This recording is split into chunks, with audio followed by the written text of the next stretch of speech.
What's up, my loves? This is another episode of Keeping It Real with Jess J. This is the review for Black Ink Crew, Season 6, Episode 6, Caesar for Mayor.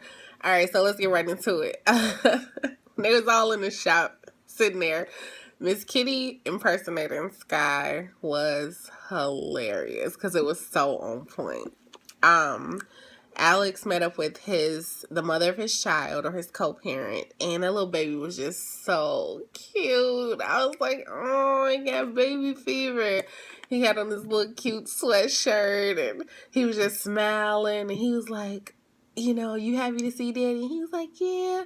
It just does something to me to see a man with his child being active in his child's life. It does even more to me to see a black man active in his child's life. I'm here for it. When Caesar went back to Atlanta and he threw the party, and Persuasion walked up, he was over there with all the women, and she walked up and kissed him like, this my man, this my man. I laughed so hard because I know so many females that would have did the same shit. It's just like, females, we how they say men always have to stake their claim in their territory. Shit, women the same exact way. She was like, just in case y'all didn't know. Then Sky popped up, and for anybody that didn't peep this, there was a lady who was by the front door, and when Sky walked in, she looked at us like, ugh. If you got on demand, it said 8 minutes and 9 seconds. Go back and look. You're welcome. I hollered when I looked at this girl face, because she was looking at us like, who in the fuck are you? Hilarious shit. Down in the search for her apartment, they wanted $4,000 for that basement apartment. The cost of living in New York is extremely high. I was just looking like, Then when she went to the second apartment, it was $2,000, and she said she could get a 4-bedroom house for that same cost in Cleveland. But one thing I noticed about New Yorkers is they are loyal. New Yorkers love living in NYC. They it's nothing like it in the boroughs. And I mean, I've been to New York and it was cool. It's cool to visit for me because it just wasn't my cup of tea. But $2,000 and I think it was a 2-bedroom. It had a washer and dryer. And she yes, no more quarters. So she was all excited about it. Then the building manager, office manager came in and was like, I saw you on TV and I don't think we're going to be able to rent to you. Donna hit his ass with. She say, I definitely will have to check with my legal team on the legality of that situation. And I was like, if that ain't some prepaid legal shield shit for your ass. Or maybe she was watching a couple episodes of Judge Mathis, let me throw this in. Anywho, when Alex was talking about how he had previous warrants and shit, and he was like, the officer got hurt, and when he started talking about the injuries, I was like, well, goddamn, what the fuck did you do to the officer that he had all these goddamn injuries? What's really going on? Walt's hats just be on point. I love his hats. He just be so, I think he's high on every episode because he just be chilling like a motherfucker, but his hats, I see you, Walt. I see you. It was kind of a serious moment. They didn't really delve too deep into it, but when Ted and Alex were talking about the generational curses and trying to break them, I really felt it. I felt it for just a moment. I was like, man, they kind of should have delved a little bit deeper into that, but they didn't. But Alex was saying how, the police are after him because of who his father was, and he works really hard. He wants to be different, especially when they showed him with his son. He said he wanted to do something different. He wants to go the right path for his son. And I'm like, man, I'm with it. That's what's up. And then Ted was like, my dad was in prison. He was like, my older brother was in prison. My younger brother's in prison now. I was in prison. And I'm like, generational curses truly are real. I don't take that shit lightly at all. And I feel for my brothers that end up in the system, because it is a cycle that's very, very hard to get out of once you're in there. So it was like, man, I really kind of wish they would have touched on that a little bit more. But yeah, I don't. Was that a town hall meeting? What the fuck was that? The Sky in season 1 too. It looked like they just grabbed some extras. Like, we need y'all to sign these forms. Y'all gonna be on the episode. Like, ask these questions. The two ladies talking about the goddamn dogs and the garbage, and I was like, let's see where this goes. So it was. That had to have been scripted. It had to have been scripted, but it was funny nonetheless. But who wrote Caesar's speech? Like, Caesar was like really just feeling himself. But why you had them glasses on inside? Why do people do that? Why do people be inside of a building if they not prescription?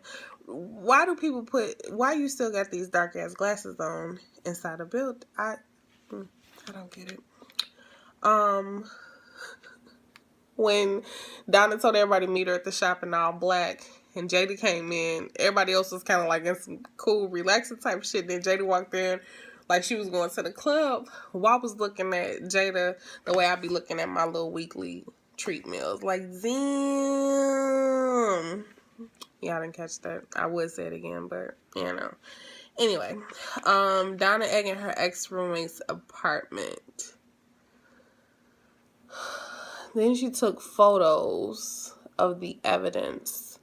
So you really don't watch Judge Mathis because you just incriminated yourself. So if that shit comes back, like, yeah, your ass is going to get in trouble. Excuse me as I turn the page of my notes. Okay. Bae's family situation with her dad and, first off, let me just say that shit is real unfortunate because that part I could tell that shit is not scripted. Every time she talks about the situation with her dad, it's a sense of fear. It's a sense of, like, she just kind of goes to this place because she normally is real even-keeled and cool and shit like that. But every time she talks about her dad and her mom, she goes to, like, it's real raw emotion. So you can tell that shit's not scripted. How can I say this? Don't bite my head off for this. But if you are in hiding, or if you know that somebody that, well, I mean, yeah, she's in hiding because she's hiding from her ex-husband. Why do you have a Facebook page? Like, I'm not trying to be funny. That was the first thing that I thought when she was like, my dad found my mom on Facebook, and I was like, I'm like, so you're in hiding, but you go onto one of the main social avenues that people go to when they're trying to find someone. Why not just not have a page right now until this whole situation dies over? I really did not understand that. And then when when her mom called Bae, they were on the phone, and then the phone like went dead. I was kind of like, what? Like, is she okay? I really kind of want to know in real life. Like, is mom okay? What happened? What had happened was, okay. So then Sky and Cease go to the senior center, and Sky is like ready to do a workout with like some 20 or 30-year-olds. And I guess she forgot that they senior. So she was doing all this shit, and they was looking at her ass like, So then Cease do some like sit and walk type shit. You ever seen them DVDs or on the TV? Sometimes they have them. It's like 30-minute increments, and you can like sit and work out, and you just move your arms. So he did some exercises like that. The seniors was all into it, but when they really got excited was when they did bingo, and I thought that shit was so cute because seniors and bingo is like black people in spades. Shit gets real quick. That shit was just funny. Again, see, take them goddamn glasses off when you're inside of the buildings, please. Yeah, thank you. And on another note, Ted looks so out of it this season. Like, he's normally real, like, chill and laid back in the background, just kind of like, whatever. But, like, this season, it's something that's off. I know that his brother's in prison, and that's probably, like, you know, at the forefront of his mind. But he just seems like he's not there every time that filming is going on. Like, he's like, okay, I gotta be here. All right, I'm gonna be here. But he just, like, is not into it the way he was in previous seasons. And then Alex, I do like that Ted went to go support Alex, you know, for his hearing. When they started read the information off and they say Alex missed the payment, I'm thinking the payments are like $100-$200. You know, I don't knock nobody finances. When they said that his payments was $10 a month and he was behind and he was on the payment plan, I was like, what in the whole fuck? Like, Alex, your ass was throwing parties at fucking Black Ink.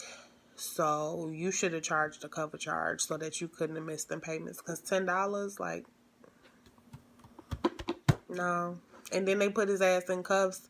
Like, this shit just got real. $10? What the fuck? Like, what?